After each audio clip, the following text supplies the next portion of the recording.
Welcome, everyone. I think we're going to get started. We have an action-packed session for you today. My name is Dr. Christine Wekerle. I'm the editor-in-chief of Child Abuse and Neglect, and I'm very happy to be able to say happy April 12th, as we recognize today as a day for our awareness for the street-connected child. We have a number of speakers, and I'll be introducing them. Archana has put the link to the special issue. It is free access for 6 months, so we do encourage you to send these articles to your networks and to be very active. If you want to be putting things in tweets or LinkedIn, do feel free to connect to me at Dr. Wekerle.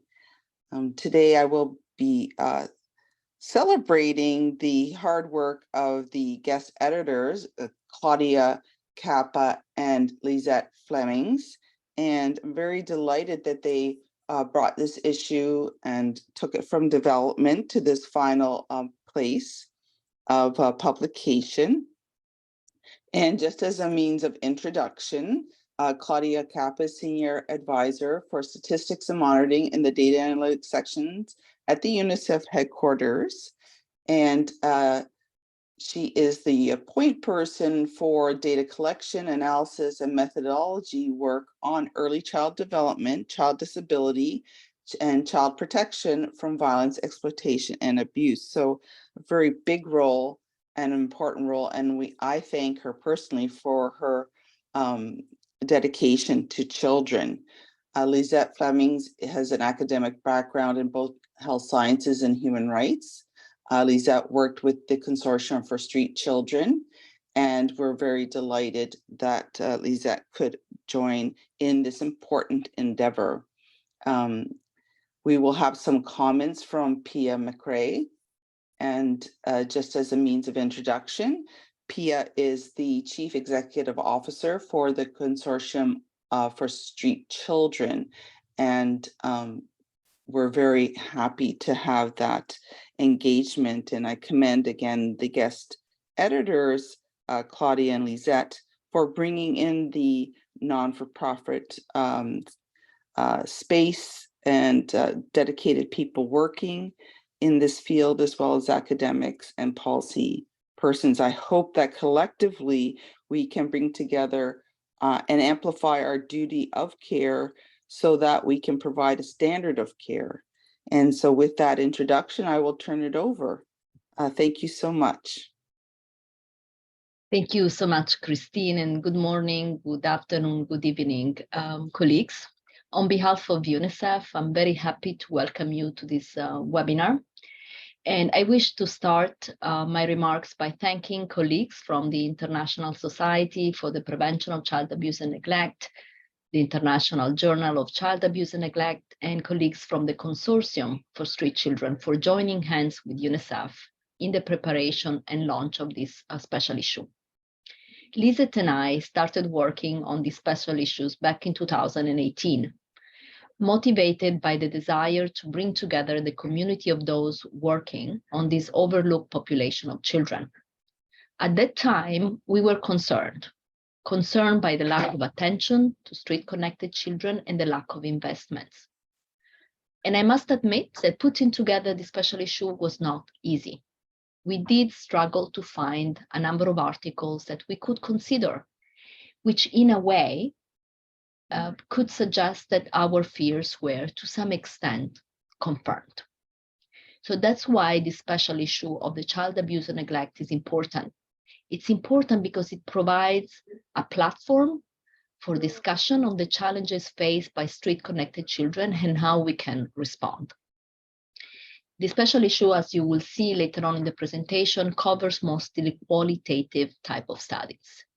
But as a data person, and given my responsibility in UNICEF, I cannot not mention the importance of also having reliable numbers and statistics on these children. Monitoring the situation of street-connected children and assessing whether their rights to health, education, protection, and participation are fulfilled require comparable statistics collected at regular intervals. And this can be achieved through the use of validated tools for data collection and instruments designed to produce reliable estimates, including guidelines and protocol for implementation. These standardized tools to collect data on this population at regular intervals are currently not available, and their development should be prioritized. However, data gaps will only be filled when such tools are integrated into routine data collection efforts implemented by those with responsibility to produce official statistics. Street-connected children deserve the same type of robust and reliable data that government produce on many other issues. I just want to conclude my remarks by dedicating this special issue and this webinar to the memory of Dr. Paula Brastin, who co-authored 2 of the papers. Dr. Brastin was an epidemiologist and an environmentalist and a passionate advocate who dedicated her life to the study of street-connected children. I truly hope that this special issue and Dr. Brastin's example will generate increased interest and investment in research and commitments to improve the lives of these children. Thank you so much. And now back to Christine.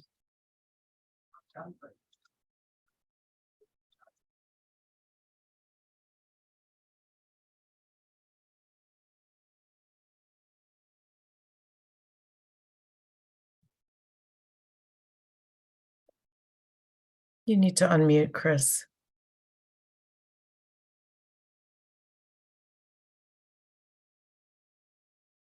Okay, thank you. A little bit of technicalities. Now we're going to get into the 6 papers. Chris, would you like me to have a little intro?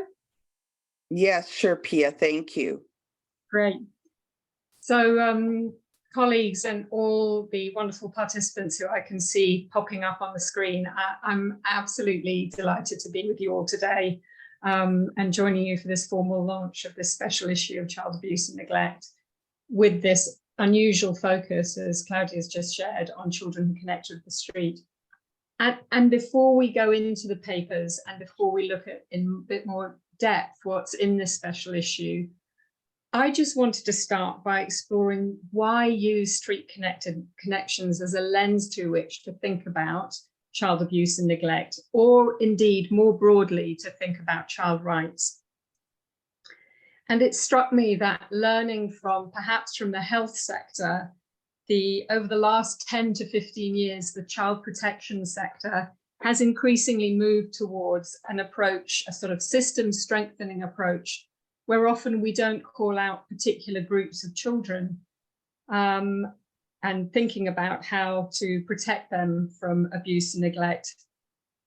However, I really genuinely believe that there continues to be enormous value in doing what Lizet and Claudia have done in calling out children who are street connected, as this special issue has done, for a range of reasons. And I just wanted to share 3 of those with you. I think the first reason is the paradox that while in some ways this is a group of children who are highly visible, at bus stops, in markets, at roadsides, in makeshift shelters, they are also often invisible to those in government who are designing and delivering services and who have a legal duty to ensure their rights are set out in national and international law. And often the solutions designed miss them out. And Claudia's just talked about the challenge of just enumerating them and counting them. And as Claudia points out in her paper on counting in this special issue, if we don't shine a spotlight on this group of children, we won't be able to uphold the duty of care they deserve.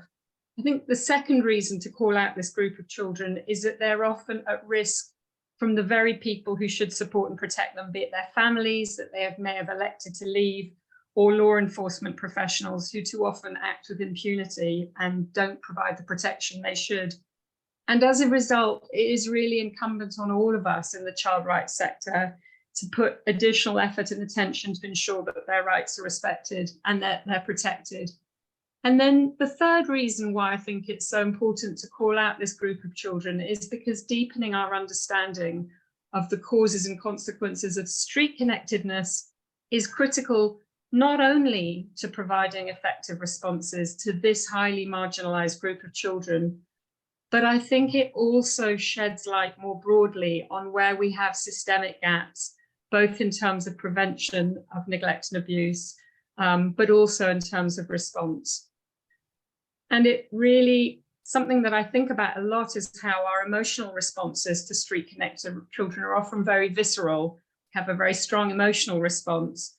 But the type of research that's being showcased today and in this special edition asks us to take a more nuanced stance, hearing from children themselves, learning from their lived experiences, and importantly, placing the child and our responses into a cultural and economic context. I'm constantly struck in the work I do by the motivation and persistence of street social workers and others who work directly with street-connected children. They often work in small, poorly resourced organizations. They often don't have very high social status. Many were street connected themselves, and they work with a group of children who are both vulnerable, but also resilient. And these frontline workers try to balance the need to engage with children as active agents in their lives, while also protecting them from very real risks. And if they succeed in building trust with the child, they may then battle complex systems to secure identity documents or get children access to relevant education or secure health services for those children. And I think that research such as that featured in this special issue is absolutely critical in supporting these practitioners, hopefully focusing efforts more successfully through a more nuanced understanding of the causes and consequences of children being street connected. It's absolutely amazing to be launching this special issue today on International Day for Street Children. We've just done an initial analysis of the reach, social media reach, and it's looking incredible. Many people and children have been out on the streets today or promoting International Day for Street Children on social media. But it's also a really timely moment for this special issue. It's 5 years on from the publication of the UN's guidance to states on implementing the UN Convention on the Rights of the Child with respect to children in street situations.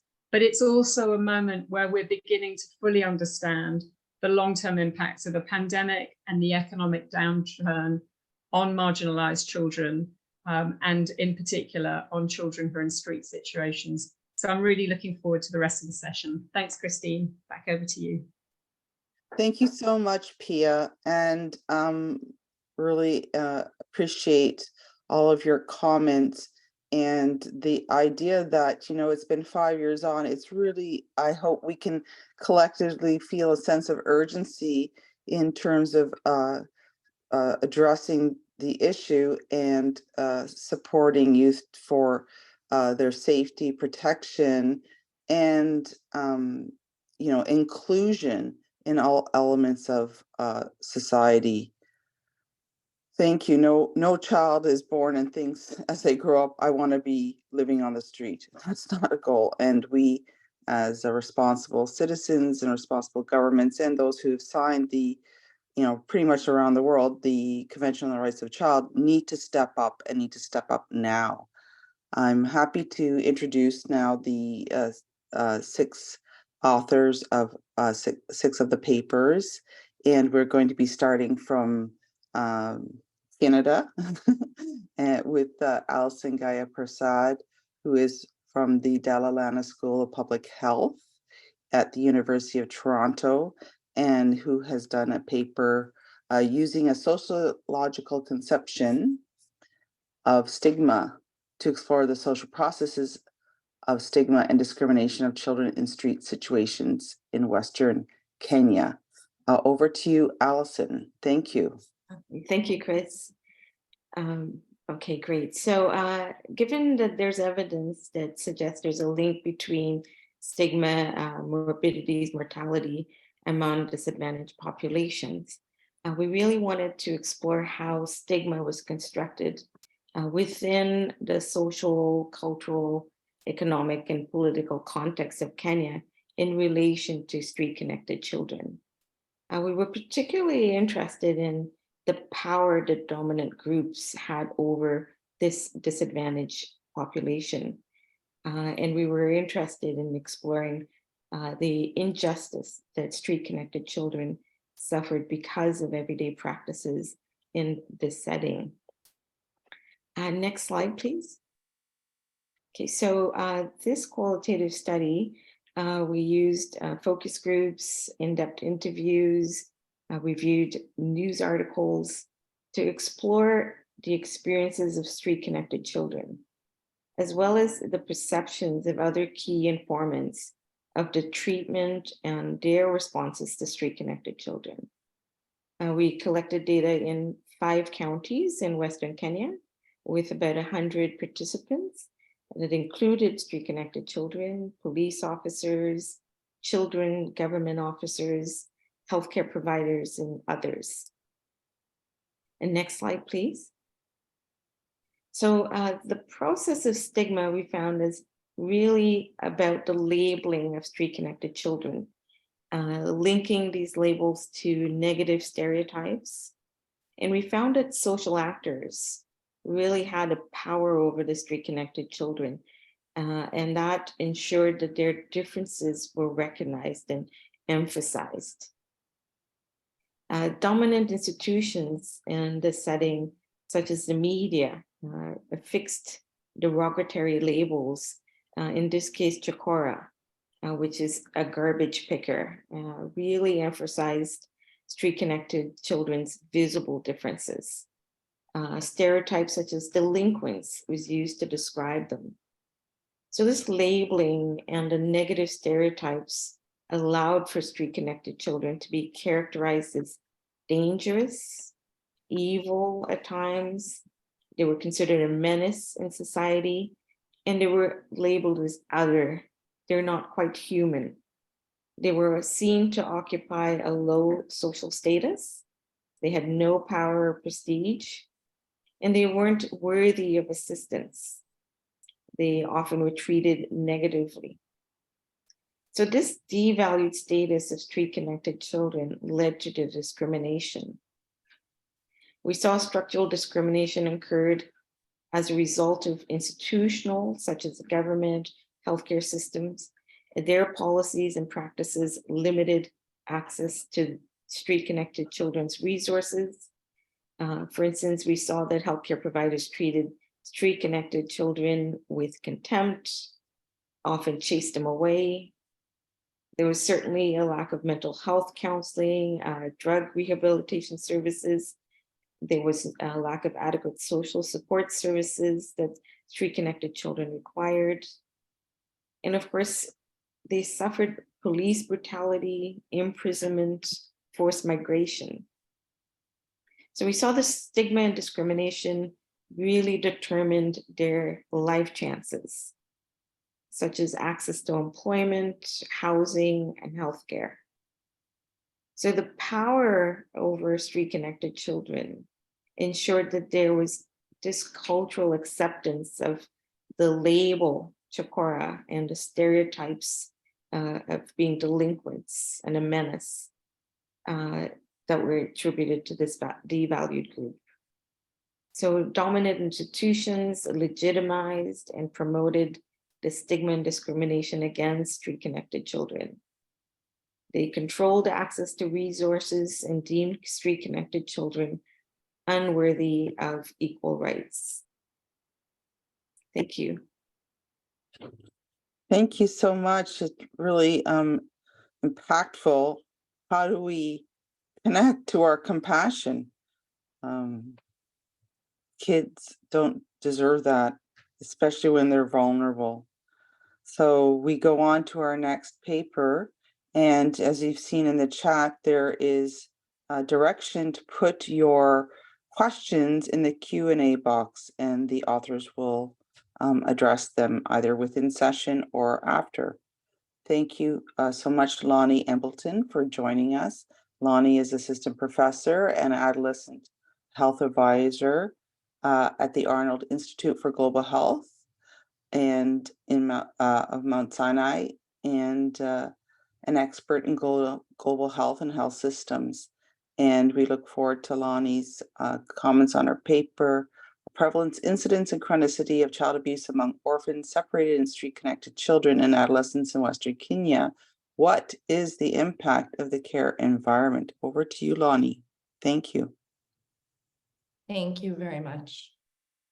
So in this paper, we sought to compare recent abuse, including physical, emotional, and sexual abuse, as well as any recent abuse, between orphaned and separated children and adolescents. And when I say separated children and adolescents, these are children and adolescents who either semi-permanently or permanently living away from their biological parents. They may be living in institutional environments, such as charitable children's institutions, which are orphanages in Kenya, or they may be living in family-based care with extended family. As well, children may have been living on the street. We also sought to understand recent child abuse among street-connected children and youth and compare it to these other vulnerable youth populations. And the hypothesis behind this work was that children living in institutional environments would have a higher prevalence of any kind of recent abuse compared to those living in family-based environments, but that children and youth living in street situations would report the highest levels of recent abuse. Next slide, please. So this analysis was part of the Orphaned and Separated Children's Assessment Related, so OSCAR's Health and Well-Being Project, which was a longitudinal cohort of orphans and separated children and adolescents who were less than 18 years of age, living in Uasin Gishu County, Kenya. So that's in Western Kenya, from 300 households, 19 charitable children's institutions, and 100 street-connected children and youth. And this present analysis is with participants who were 10 years of age at enrollment or at a follow-up assessment. And this analysis includes a total of 2,393 participants. To measure the outcome of abuse, we used the child abuse screening tool for children at home. Our statistical analysis computed adjusted odds ratios to compare abuse domains between the care environments. And we used different statistical techniques. So at baseline, multiple logistic regression was used to compare the prevalence of abuse. In follow-up, transition models were used to compare incident in chronic abuse. And the models were adjusted for baseline age, gender, orphan status, time with caregiver, and the phase of the project and the time from enrollment to baseline when a child turned 10. Next slide, please. So this is a snapshot of the data, and all of the tables and data comparing the different care environments can be found in our paper. But I really wanted to highlight what was happening for street-connected children and adolescents in comparison to those living in family-based care environments. So compared to those in family-based care, street-connected participants had a much higher reported prevalence of all types of recent abuse at baseline, in follow-up, and over time. So here we can see this remained true even when broken down between emotional, physical, and sexual abuse. So we can see at baseline, and again, these are adjusted odds ratios, so I'll talk you through that. So at baseline, street-connected children and adolescents were 5 times more likely to report recent abuse in comparison to orphaned and separated children and adolescents living in a family-based care environment. And that's adjusting for and controlling for these other factors listed below. And you can see this trend continues when we look at incident abuse, so new cases of abuse that were reported by the children and adolescents in the cohort over time, as well as for chronic abuse. And we see that a high prevalence of physical abuse was reported by children and youth in street situations. So we look at baseline, children and youth in street situations were 6 times more likely to report that they had experienced physical abuse than those children and adolescents living in family-based care. So overall, our analysis really shows that children and adolescents living and working on the streets are experiencing severe violations of their rights as children and experiencing all kinds of abuse, and much more abuse than children living in family-based care. Thank you very much. Thank you so much, Lonnie. As we continue to profile the experiences of street-connected youth in low middle income countries, we turn over to Shona McLeod. Shona is a lecturer in the international development at King's College London, and she will be talking on There Are Talibés and Talibés, exploring the boundaries of categories of Talibés who beg. I may not have said that correctly, so Shona, look forward to your findings. Thank you so much. So in my paper, I explore the boundaries of the discursive construction of Talibés who beg in Senegal. More broadly, I'm interested in how this group of street-connected boys are framed in policy and NGO interventions. So before I start, I should give a couple of definitions. The term Talibé in Wolof refers to child students of the Quran who are memorizing the Quran in daras or traditional Quranic boarding schools. Many, but by no means all of these boys beg for alms. But as this paper shows, the way that these terms are used in practice is not nearly that simple. Next slide, please. Thank you. So my paper is based on my doctoral field work, which was conducted in 3 regions of Senegal between October 2017 and July 2018. In total, I conducted 62 semi-structured interviews and focus group discussions with 72 participants, which included Quranic teachers, staff and volunteers of international, national and local NGOs and associations, as well as representatives of state structures and international institutions. Most of my interviews were done in French, but for the ones with Quranic teachers, they were in Wolof with the help of an interpreter. I then conducted thematic analysis of the transcripts.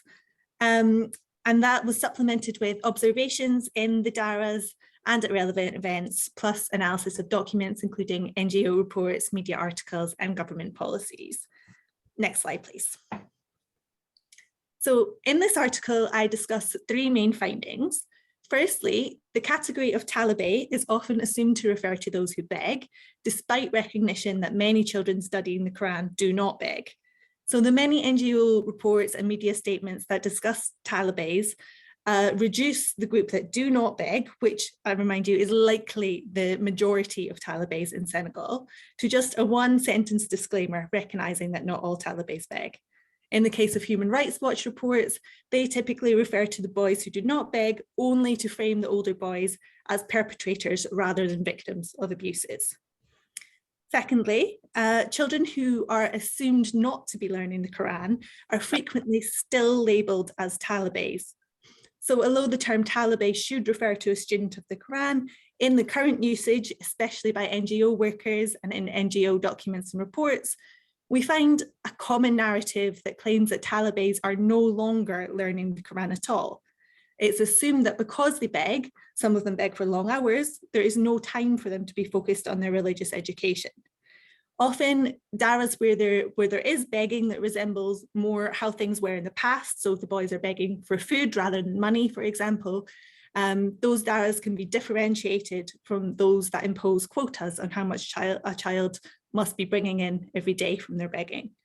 And those children in the latter case are often framed as victims of child trafficking, taken to be exploited by malicious men who it is claimed are only posing as Quranic teachers, but yet they're still called Talibés. Thirdly, we see that Talibés who beg are differentiated from other boys who beg on the basis of assumptions of criminality of the others and control over the Talibés. So Talibés are definitely not the only children that we can see begging on the streets of Dakar. And many of the other street-connected boys are themselves former Talibés who have run away from their daras due to mistreatment. The narrative that is constructed around those boys is very different to that used for Talibés. The street-connected boys who are not talibés or no longer talibés are often depicted as delinquents and thieves, similar to how street-connected children are often portrayed elsewhere, as Alison just mentioned, talking of her paper. But talibés instead retain an image of piety, which is due to their connection with and their embodiment of the Quran, as well as the control that the Quranic teacher has over them. But the boundary between talibé and not talibé is porous. Talibés are often said to be at risk of falling prey to the dangers of the street. So we have these different categories of children that are socially constructed and reproduced through the discourse of NGOs and government agencies. But what is interesting to me is that many of the people working in these institutions are well aware of this confusion. They recognize that there is this conflation between categories, but yet they're forced to continue to reproduce this at an organizational level. So why does it matter? Firstly, it's difficult to know how many talibés who beg there are when there is no consensus about who should be counted, and that's before we even consider the methodological difficulties in counting that Claudia alluded to. But there are also wider policy implications. The objectives and actions taken by an intervention that frames talibés as students in an impoverished but legitimate religious school might be very different from those of an intervention that frames talibés as victims of malicious child traffickers. So ultimately, I argue that this conceptual confusion is one contributing factor to the continued failure of attempts to improve the lives of talibés. Thank you. Thank you so much, Shona. And as we're seeing this theme of confusion and misunderstandings of street-connected children as part of what our adult responsibilities are to sort out. I'm very happy to introduce Dr. Amanda Miller, coming to us from the School of Education and Tertiary Access at the University of the Sunshine Coast, Queensland, Australia.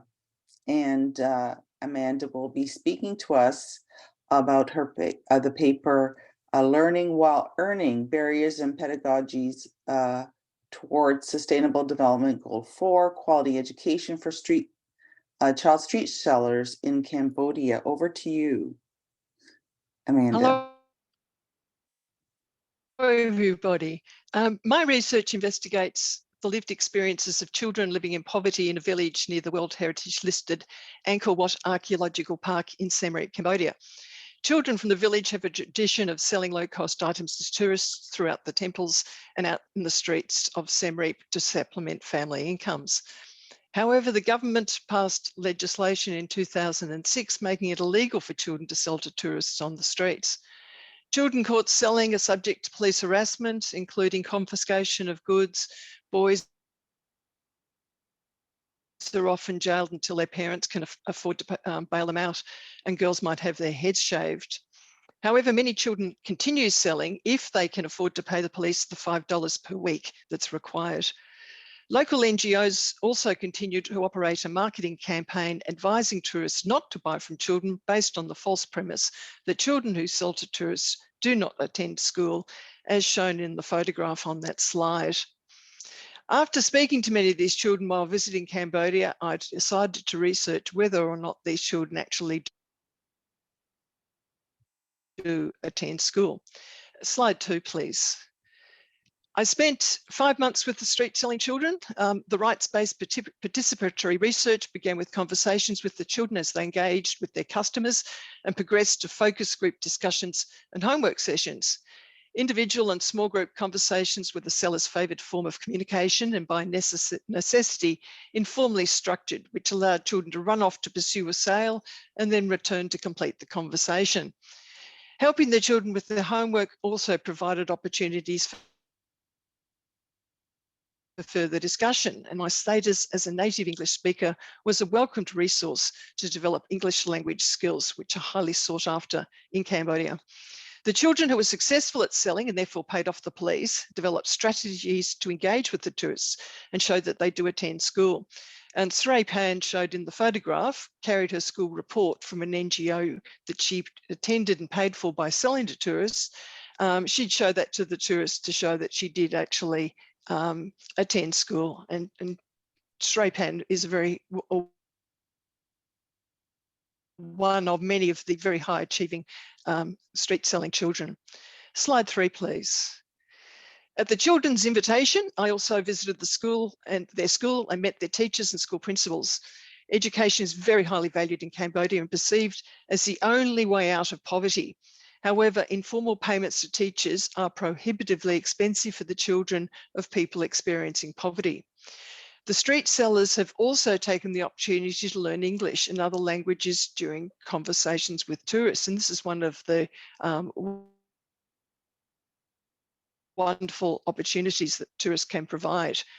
The children typically speak English very well and can also speak sufficient Thai, Vietnamese, Chinese, Korean to conduct a sale. Tourists would often engage in long conversations with the children, although the children reported that tourists were less likely to engage in conversations since the NGO campaigns advising against buying from the street sellers. The children's expression of agencies towards improved long-term well-being, particularly by focusing on the broader opportunities speaking English and formal and non-formal education provides. The practices developed by the children within their tradition of selling have provided a holistic education and social capital not usually accessible by those living in poverty.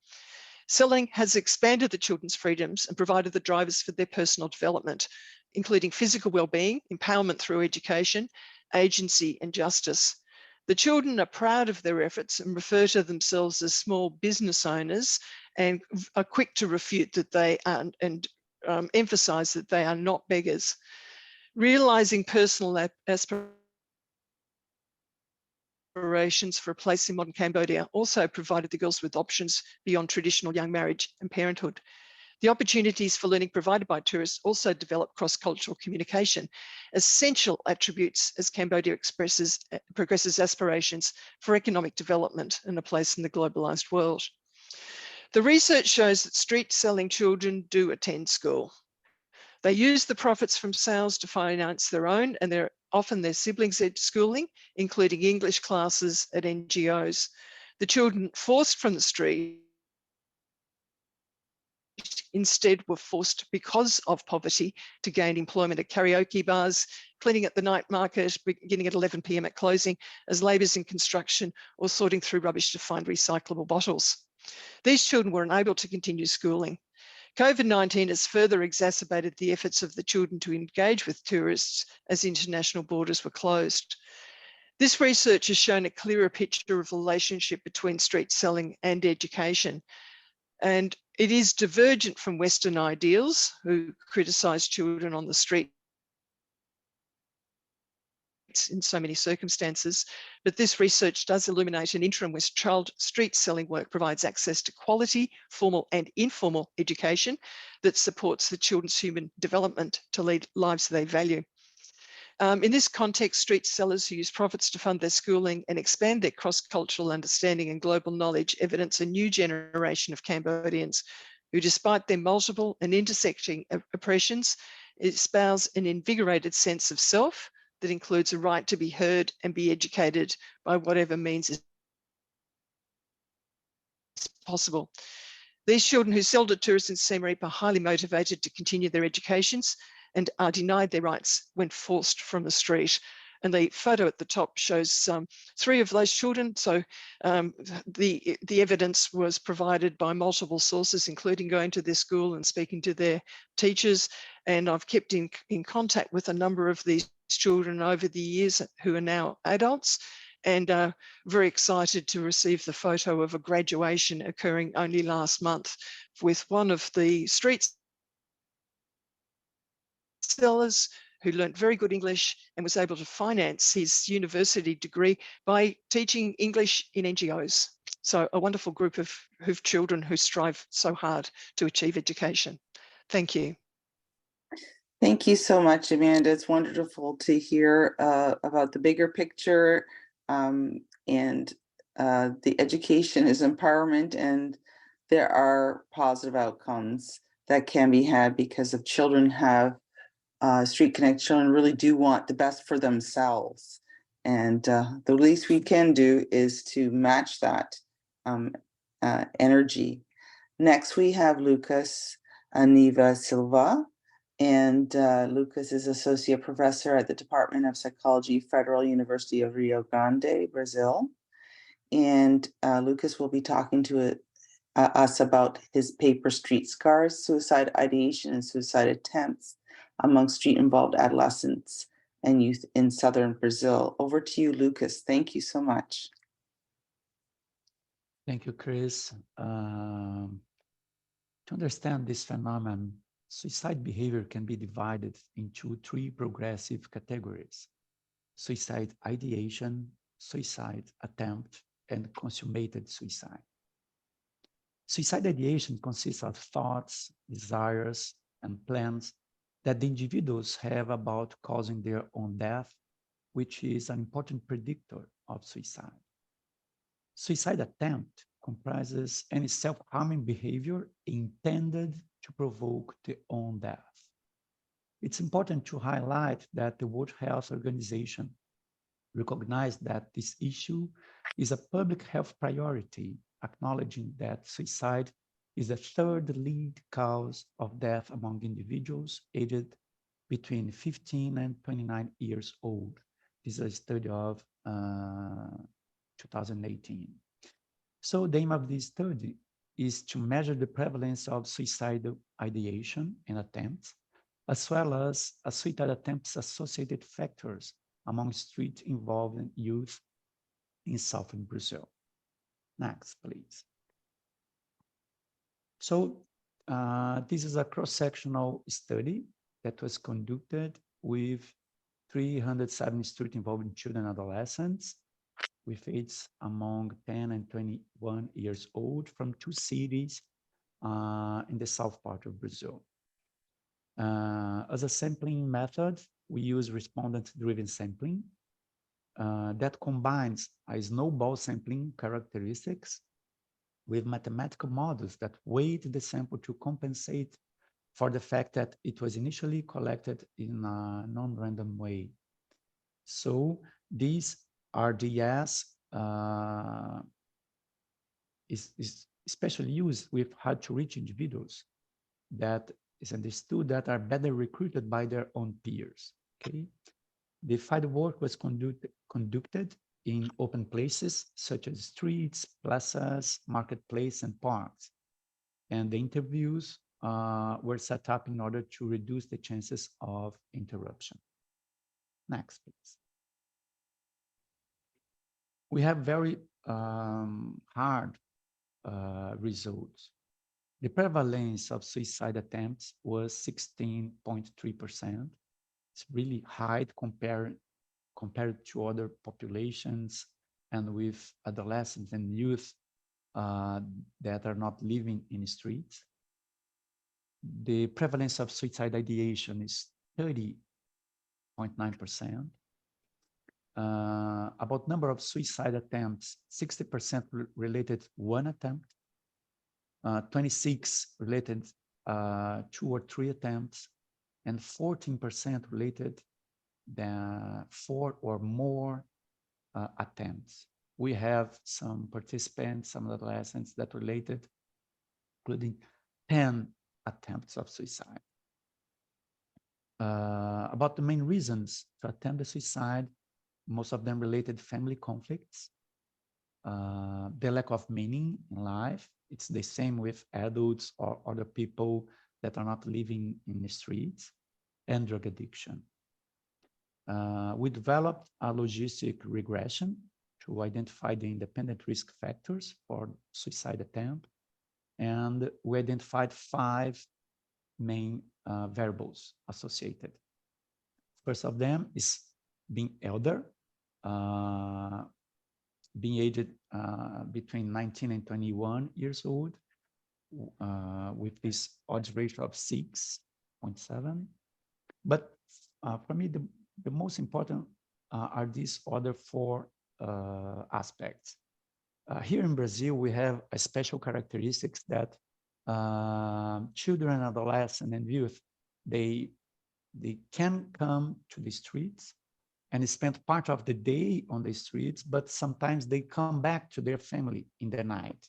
They sleep with family, and sometimes they have contact with schools. Sometimes they go to school and sometimes spend part of the time in the streets. So not living with family is an important risk factor to the suicide attempt, that we have 4.5 more chances to try the suicide attempt. The same way, not studying is an important risk factor, but especially having a history of sexual abuse. We have here almost 10% of our sampling related to this sexual abuse, and also use of crack, that we have almost 50% of the sampling related to this situation. So these results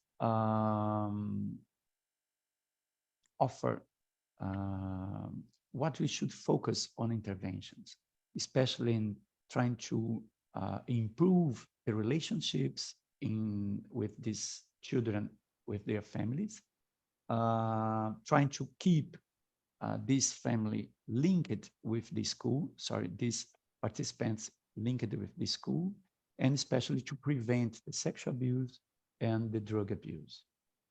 Thank you so much. Thank you so much, Lucas. And just again to highlight that people can put their questions in the Q&A box. There's a few questions, Lucas, for you there that have come from your talk. And thank you for those who are asking your questions. Next, we have Alyssa Palmer. And Alyssa is coming to us from the University of Minnesota and is finishing her doctoral clinical internship at Children's Hospital in Los Angeles. Thank you, Alyssa, for joining us. Alyssa will be talking about her paper, Homelessness and Child Protection Involvement, Temporal Links and Risk to Student Attendance and School Mobility. And I think maybe you might be addressing one of the questions on, do we only have self-report of street-connected children to go by? Thank you, Alyssa. Hello. My study sort of started out with this observation that current data in the United States was suggesting that children that were experiencing homelessness and maltreatment both had related decreases in school engagement, as well as sort of concurrent decreases in child school success and completion over their lives. And that we saw that homelessness and child protection service involvement in the United States is actually often related to each other. But there was some question about sort of how are these services, how is involvement in these systems related to each other, and what is the most common temporal relationship? With some data suggesting that homelessness sort of preceded child protection involvement, whereas others were suggesting that child protection involvement decreased income supports to families, then sort of leading to experiences of homelessness. So that led to two aims for my study, where I was looking at do experiences of emergency or transitional housing, as well as child protection, relate to proportional decreases in children's involvement in school, as well as does child protection involvement occur most frequently concurrently with experiences of emergency or transitional housing. Next slide, please. So for this study, we actually tapped into large administrative data sets. We were able to connect data from multiple large sort of government-based systems that track children and families through a system called Minnesota Linking Information for Kids, which takes data from each of these individual entities, matches them on a really secure server, and then de-identifies them for participant anonymity. And what we were looking at was we were pulling out school-age children, so kids 4 to 15, who we were able to locate in the Minnesota Department of Education records, as well as who used emergency or transitional housing services. And then we engaged a quasi-experimental design where we matched these children by pulling a matched control group that had similar demographic characteristics, as well as similar histories of use of emergency shelter use and child protection up until that, that time start date that's marked there.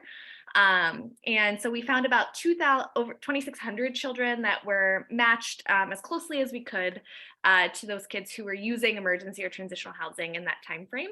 I do just want to note that this is population-wide data in Minnesota, and we were able to pull these children from an eligible comparison group of over 700,000 children. One of the biggest noting factors of the demographic makeup here is that they are primarily children of color or of minority status in this state, suggesting some systematic inequality in who is sort of being involved in these services. And then our outcome measures here were child protection service involvement, school mobility, and attendance. Next slide, please. So what we found first was that children who were involved with both emergency housing and child protection were 1.5 times more likely to move schools in a year. And they were also significantly more likely to not be attending schools that they were enrolled in. And notably, that was in comparison to that matched comparison group. And for attendance, kids that are involved in both actually had decreased attendance rates compared to kids that experienced only one of these risk factors in that same time frame. However, experiencing emergency or transitional housing or child protection was also related to increased school mobility and decreased attendance in a given school year as well. I do also just want to note again, in comparison to our eligible comparison group, attendance rates were very low and well below the chronically absent line. And that chronically absent line was determined by risk for children's ability to complete school, as well as it was sort of a noted range for which children sort of have decreased school achievement because they're not present to uptake the material that is being presented in those school environments. Our secondary findings here are that child protection often occurred within the same month of families entering or using emergency or transitional housing. So we have about 2 times more likely to enter child protection in the same month of experiencing homelessness, and then about 1.5 times more likely to experience child protection in the month after exiting emergency housing. However, interestingly, we did not find a significant relationship to the type of child protection involvement. So we did not see any relationship to confirmed instances of maltreatment, for example. So my general conclusions here are that additional services are needed to increase school engagement for children who are involved with these systems. I think we need to increase multi-system approaches for families and tap into sort of these administrative data resources. As well as, I think some of these temporal findings point to securing housing and, like location stability as maybe being a priority to address the cumulative risk that families are experiencing in this time frame. All right, well, thank you. That is. Thank you very much, Lisa, and good to hear from data in the US as well. And now for the next 15 or 20 minutes or so, we're going to address Q&A. So please do pop your questions into the Q&A box, and this will be facilitated by one of the guest editors, Lizet Vlamings. Thank you, Lizet.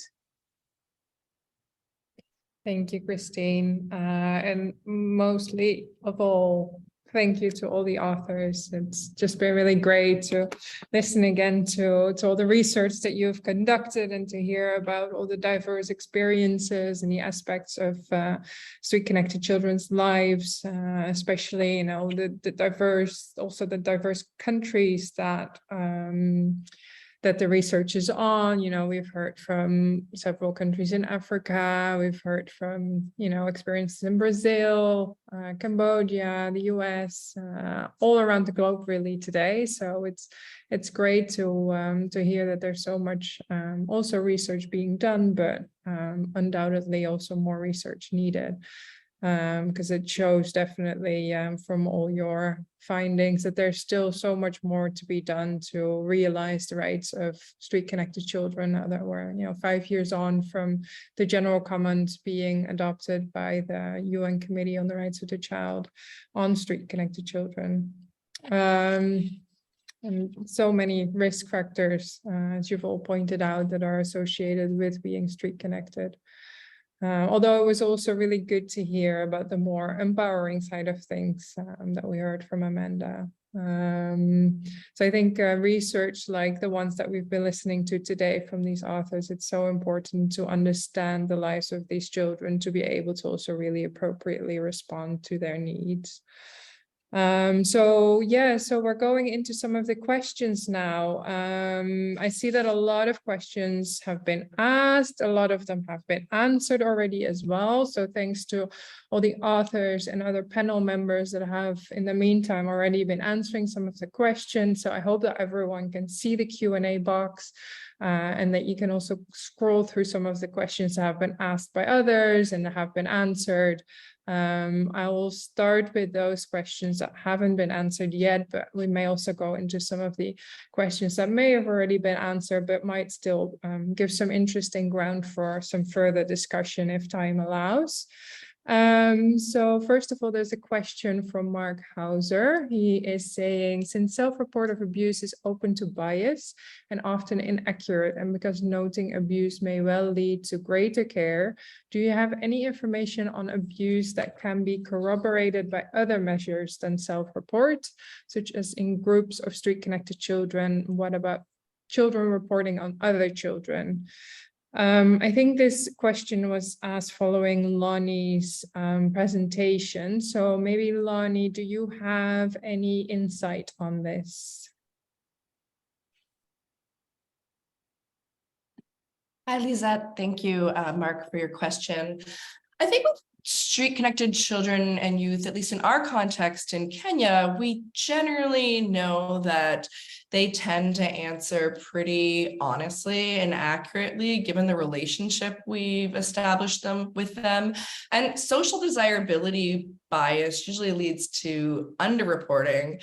In our context, there is very minimal care available for children and youth in street situations, provided in terms of the services available for child protection. So if they did report abuse in the case of the present study that I presented on, there were, they would have been referred to a child psychologist as part of the larger Oscar cohort, and measures would have been put in place to ensure that if they were at risk of harm, ethically, the study would have ensured that that was reported and the appropriate and available lines for reporting that abuse would have been taken. As far as I know, and maybe my colleagues today on the phone or on the call will be able to speak to other forms of measuring abuse with their expertise. We do know that from our qualitative work, over and over again, children and youth connected to the street consistently report experiences of abuse prior to coming to the streets, as well as once on the streets. So I think in many ways, those reports corroborate what we've heard quantitatively in terms of their self-report. As well, in our location in Kenya, in Western Kenya and Uasin Gishu, particularly in regards to the work that Allison spoke to in the newspaper articles that are available that we used as part of that analysis, this abuse that children and youth are experiencing on the streets is often due to repressive policies as well, once on the street, and that was publicly reported as well in many of those articles. So I will open it up to other colleagues and experts on the webinar today about other measures of abuse.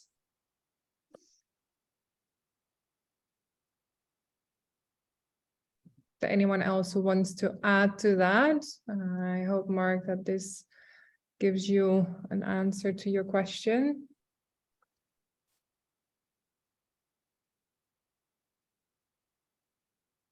Otherwise, we'll move on to the next question. We've still got quite a few questions to get through. There was a question from Tagrid, who had a question for Lucas. How did you ask the questions on suicide with children? We know it's very sensitive and risky topic to tackle. You use the academic clinical assessments with them. Yeah, actually, this is very sensitive thing to investigate. It was an interview that investigated many variables like violence, drug abuse, sexual behaviors, access to health services, and others. So we did not use academic instruments in terms of facilitate the comprehension of the questions and translate these to street children and adolescents. So we make questions directly to the point, but it was at the end of the questionnaire. Means after we have talked about many different aspects, we entered into this theme of suicide. So the question was, have you ever thought of killing yourself? So we have talked about sexual exploitation, for example, very sensitive things also. So have you ever thought of killing yourself? Have you ever tried to kill yourself? When you tried to kill yourself, how did you do it? And you have many possibilities. And what was going on in your life that made you try to kill yourself? So that was, these was the questions. Thank you, Lucas. Just curious to what extent you kind of provided support for these children, like, you know, because I can imagine this, you know, can be really difficult for them to talk about these things during those interviews, after the interviews, for the children you interviewed, but maybe also even for the staff asking questions. Yeah, all the staff were trained to offer this support, this emotional support, and in some situations we spent more than 1 hour with these adolescents and children in the streets, talking about, you know, her life. All the staffs were from psychologists, so we were trained to offer this emotional support. But it is interesting because the most difficult theme was not the suicide theme, but sexual exploitation and sexual abuse, you know, because for those people who have thought about kill yourself, it's not hard to talk about that because they keep thinking about this many days. But talk about sexual exploitation and sexual abuse, this is really hard to talk about that. And we made some kind of clinical intervention, you know, to offer this emotional support. And in many cases, we try to indicate some health services, you know, and NGOs to these children and adolescents to keep with these social and emotional support. Thanks, Lucas. All right, let's move on to other questions. We've got about 10 minutes left for more questions. So I see also there's a question from Geoff about the term street connectedness being worrying, and suggests to me that the street offers something useful to them, but this is surely not the case. There were some other questions about definitions already as well that were answered in the Q&A box as well, so do have a look at that. I do think it's a really interesting one. As you know, there's always been a lot of discussion about terms being used, and as it's also indicated in one of the answers to the questions, that actually the definitions is also one of the reasons why it also is so difficult to have accurate information about how many street children are there, who do we include, who do we not include. And as we have heard today from several authors as well, is that it, you know, can lead to stigma, you know, definitions and terms we use really have big consequences. Just to say, and I'll let some of the panel members respond and add to this in a minute as well. The most commonly used kind of terms are either children in street situations or street connected children. And the reasons for that is to really have a broad term for these children that isn't as stigmatizing as, for instance, street children. When we use the term street children, you know, it really feels to children that they're being defined by them being on the street. So we are more inclined to use terms like children in street situations, which, you know, describes them as children first and then describes the situation that they're in. And that is also why kind of street connected children is used. So it's definitely not to suggest that the street offers something useful for them, but it's just to kind of take away from, they're not just street children, they're children, but they're either connected to the street or they're in street situations. So that's why those terms are typically used.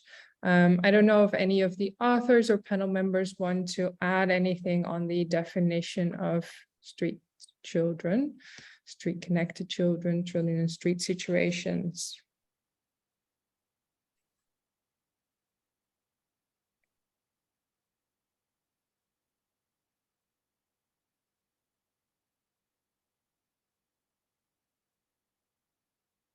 If not, I will move further to some other questions. I saw that there was a question in the chat as well, which was about how do we deal with the most basic things like child birth certificates, naming, lack of address, etc., in order to access key government services like education and healthcare. Is there a good protocol to deal with this? Who would like to take that question? I'm happy to pick that up if that's helpful, Lizet. Yeah, thanks, Pia. Thanks, that's a great question and a really big, it's one of the big challenges that emerged from consultations with children, you know, 6 years ago ahead or 5+ years ago ahead of the consultation for the general comment on children in street situations. And it's still a major issue today, is how lack of birth certificates or legal ID inhibits access to services, but actually has wider impacts on children. And we continue to get examples of that with, it can be about not getting into a health facility, or it could be where a child's done some education, but their certificate doesn't have validity for an employer because they don't have other legal documentation. So it comes up repeatedly, came up through COVID, where children couldn't get access to emergency rations because they didn't have ID. I think it's an issue that has been tackled, I think, brilliantly by UNICEF in many ways. And there's been this big drive from UNICEF to try to increase birth registration. But one of the things we've heard back, and I think this is a very good example of how mainstream solutions provide most of the answer, but not all of the answer. Many of the organizations we work with have said that the problem is that the children who are born on the street or children who are born out of hospital settings miss out on that and then continue not to get counted. So I think that drive has been excellent and has seen a massive increase in legal registration in general for children, but still misses children out. We had seen very good examples of organizations doing strategic litigation around identity documents, including recently in Bangladesh, where there was some easing of regulations to take account of children's needs who couldn't produce parents' birth certificates, for example. So an issue where there has been good work done by organizations, but it continues to be a practical struggle, sometimes just because places are far away, difficult to access, sometimes because people are asked to pay costs that they shouldn't be, and sometimes because the regulations simply don't permit children to get the legal ID they should. I hope that's helpful. Yes, thank you, Pia. I see there's still many questions coming in. We've only got a few minutes left, so I will pick out some of the questions. If some of the panel members can also try and maybe address some of the questions by typing answers, and hopefully we can still get through as many questions as we can. There's a question from Dorothy who's asking what can be done to address the chronic underfunding of programs and services for these children. That's indeed a big challenge. I don't know who the authors may be able to respond to that. No, it's a very big question that probably doesn't have an easy answer or solution. But it'd be interesting to hear some of your takes on this.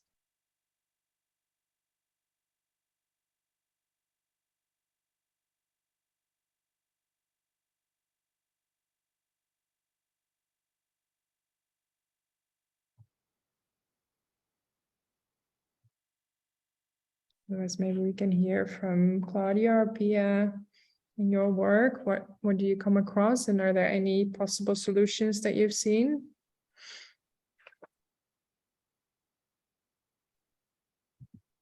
I guess I would say I would completely agree with the challenge, and I think it's events like this and calling out the challenges that really help us to galvanize resources. So thanks to the organizers, and I agree with Dorothy.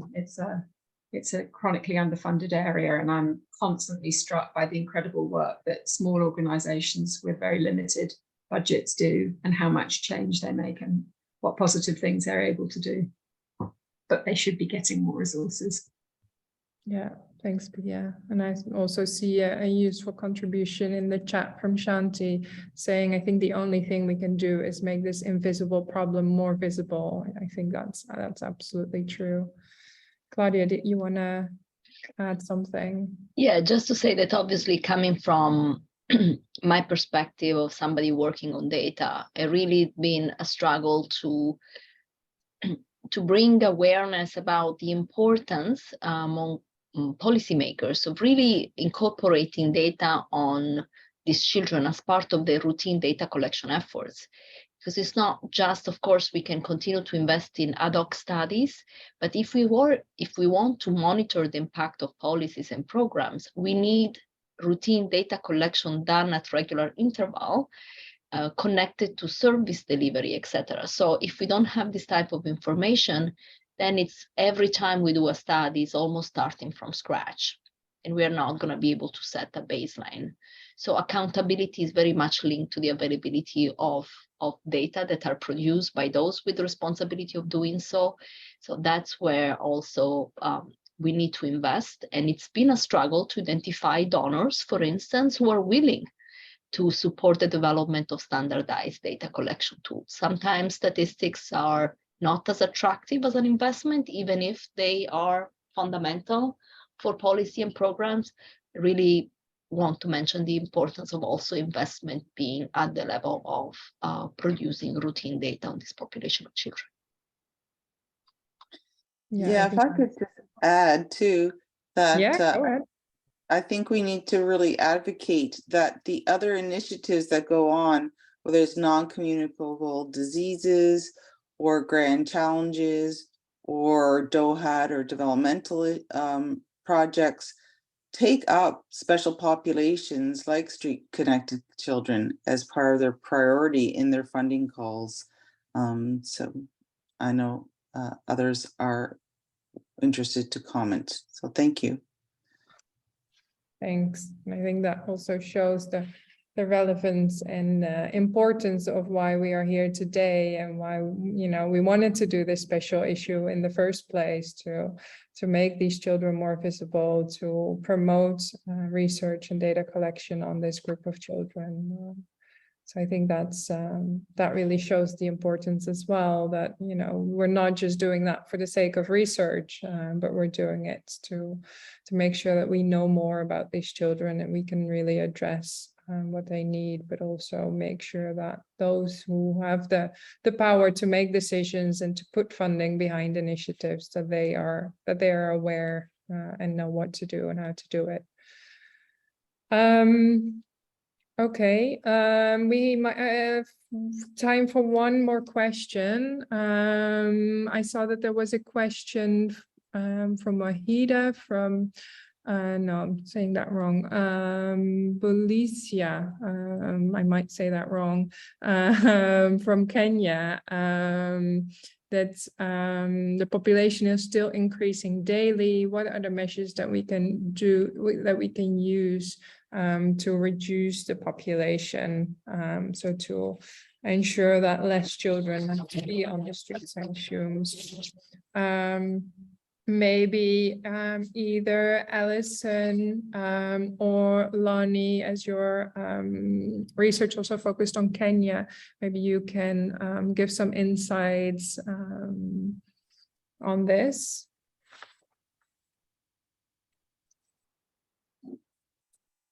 Thanks, Lizet.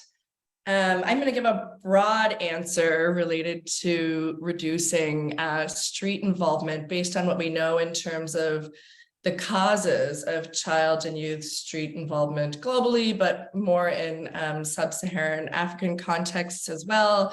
The data points to that poverty, family conflict, and abuse are some of the leading factors that result in children and youth going to the streets and becoming street involved. And I think in the context of Kenya, we know there are social protection programs such as the cash transfer to orphaned and vulnerable children, ensuring that we can use poverty reduction measures and that they're available to a larger proportion of the population in need, can help reduce street involvement potentially by reducing poverty in the home, which is one of the leading factors.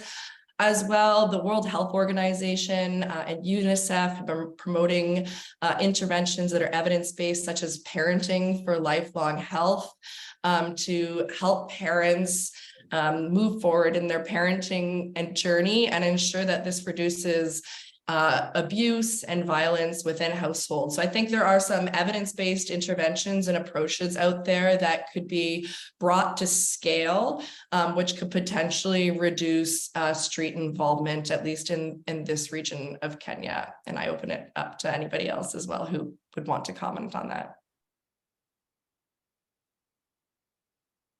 I don't know if there's any additions. It can also be wider, doesn't have to be focused on Kenya. If there are others that want to add anything to this before we close the Q&A session.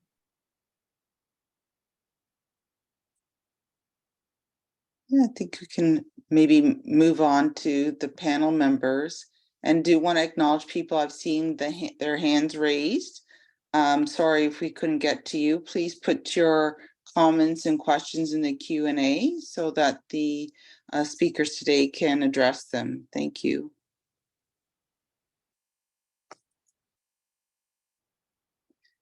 So thank you so much, Lizet, for facilitating the Q&A, and thank you very much to the participants for engaging. And we move on to our panel members. We will have comments from pediatrician Shanti Raman. Thank you so much for joining us. Shanti comes to us from Southwestern Sydney as the Director of Community Pediatrics, as well as on the board of ISPCAN and the National Association for the Prevention of Child Abuse and Neglect, as well as the Executive Committee of the International Society for Social Pediatrics and Child Health. We also hear from ISPCAN's fearless leader, the wonderful Pragathi Tummala as well. And I'm going to turn it over to Shanti. Thank you so much. Hello, everyone. I think my slides up there, I've only got a couple of minutes to tell you about what we are wanting to make much more visible and hear much more from the unheard. So we are talking about a whole working party or a steering committee that's going to come together to work on this issue of street and working children. We have just held a very successful workshop attached to the International Pediatric Association's international conference on street and working children. So our steering committee on the child rights-based response to the needs of street and working children, this whole issue came about because it was led by Dr. Rajiv Seth, who was the president of ISPCAN, previous chair of ISPCAN, and he is very involved and gets his hands dirty working on the streets of India with this group of children.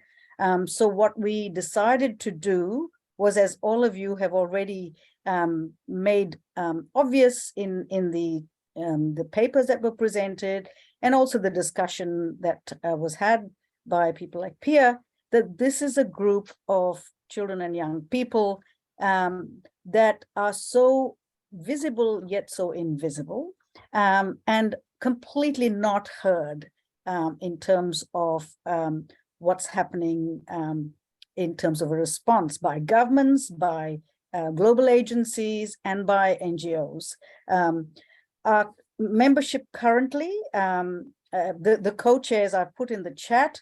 As I said, it was actually really the idea of having this committee was started by Dr. Rajiv Seth, and I'm co-chairing this steering committee. Our membership currently is the International Society for Social Pediatrics and Child Health. And I'd like to point out that our president, Professor Jeff Goldhagen, is also joining us.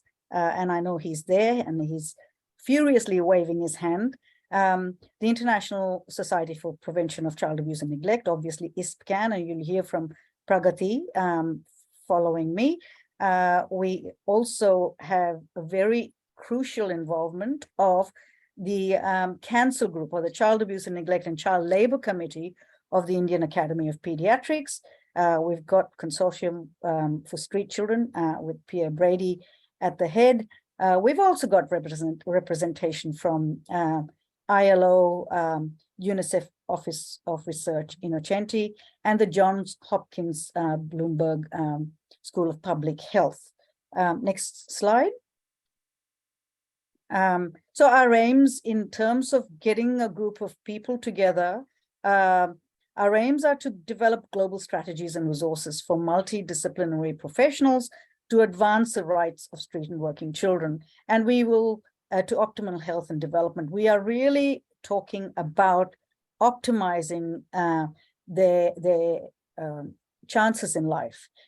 We'd like to develop tools for advocacy to end the scourge of child labor and prevent child rights violations on the streets. And we'd like to engage child health and welfare professionals in partnership with children and youth. And this is really important. We really feel that the voices of these children and young people is key to our understanding of their experiences and what they really want in the dissemination of initiatives to promote and protect the rights of street and working children to optimum health and development. Final slide, please. And to this end, our tasks, in fact, we have a huge number of tasks, but I'll just try to distill them down very briefly. One is to establish the current literature on the efforts to address health and development of street and working children. You've heard about the definitional issues. We know that street children, are we calling them street connected? Are they children who live on the streets? Do they work on the streets? What about working children? Diagram that connects the two of them. Are street children the same as homeless children? There are lots of definitional issues, but I think what we really need to do is shine a light on this issue, get better data, provide the most up-to-date literature on this. And we will certainly be promoting a systematic review to look at this. We'd like to establish the framework for a policy statement on child rights-based approach to health and welfare of street children. We have already started the whole process. We had a declaration that came out from our workshop on street and working children in the International Pediatric Association conference. And that declaration has been mentioned in the Lancet Child and Adolescent Health recent editorial, and I'm happy to provide a link to that. We are going to launch a special collection, which is a bit different from a special issue, a special collection on the health and well-being and rights of street and working children. This is a collaboration with BMJ Pediatrics Open, and the call for this will come out in the next 6 months. But prior to the call, we will actually try and get everyone we know and everyone you know who's working on this issue to join us in shining a light on this issue. And obviously, finally, we would really like to join advocacy efforts locally and globally to end child labor and exploitation. Thank you very much. Thank you so much, Shanti, and over to Pragathi. Thanks, Shanti. We're so excited about this project because it's a great example, as it's led by Shanti, Rajiv, and Jeff, of ways that organizations can come together with Pia and UNICEF and Claudia, because it takes data and practice to really make real solutions come about through policy and programs. So we're grateful for this special issue that was the start of this conversation to really bring more data to light. And I want to talk a minute just about how ISPACAN helps us to do that. So Jane, if you could just advance as I'm speaking, please. Most of you may be familiar with ISPACAN, but it is a community of learning. Globally, we hope to bring practice and research together in order for us to really bring about change in this world, especially to improve the health and well-being of children. As we saw today, all of our authors presented on the various things related to street children around stigma, the higher incidence of abuse and neglect, the religious implications, what children have to do for poverty and survival, what working children also face, the increases in suicide, and the poor access to education and real change. So for us to make a difference, we really encourage all of you to come together across disciplines, across country borders, and work with ISPACAN so that we can bring about real-world solutions. Next slide, please. So I'm really encouraging all of you to join our ISPACAN community of learning, because this is how we work. We translate data and evidence into action. We focus on professional development and reducing the secondary trauma that many of you face as you work in these really difficult areas. And we want to bring about cutting-edge continuing education and programs like this, all by building global networks of learning and collaboration. Next, please. So just to wrap it up, I really want to thank all of our authors and panelists for shining a light on this topic. Clearly, we have so much more to do. Even 5 years after the general comment was issued, very few countries have real protocols and strategies to help street and working children. So I hope this is an inspiration to all of you who attended today to perhaps think about how do we bring more data and research to light. We encourage you to publish in our journal, and thank you to Chris for being the editor-in-chief of this journal, and to Claudia and Lizet for being special editors of this issue. This is really critical that we work together on bringing this research forward.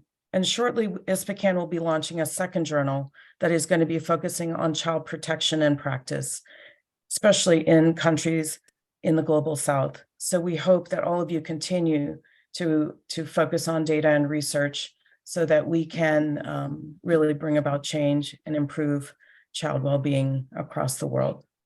So thank you all. Thank you to our special authors and guest editors, and all of you who have joined today to learn more about this issue, especially on today, April 12th, our International Day for Street Children. Please share this information widely. It's free access, as Chris said, to the special issue, as well as the article that Shanti and Rajiv published in the Lancet. So we hope that you will continue to work on this issue and stay connected to ISPACAN. So special thanks to UNICEF and Elsevier for supporting this webinar. And I wish you all a wonderful day or evening wherever you are. Thank you so much. Thanks, everyone. Have a great day. And with this, we will conclude our webinar. And to note, we will be sharing the recording and the slides and connecting you to all of our authors and speakers so that if you do have follow-up questions or you're interested in participating in this project with Shanti and Rajiv and Jeff, we will have ways for you to stay connected and get more information on this project and the many resources that ISPCAN will be hosting on our website around this topic. So thanks again, everyone. Have a great day.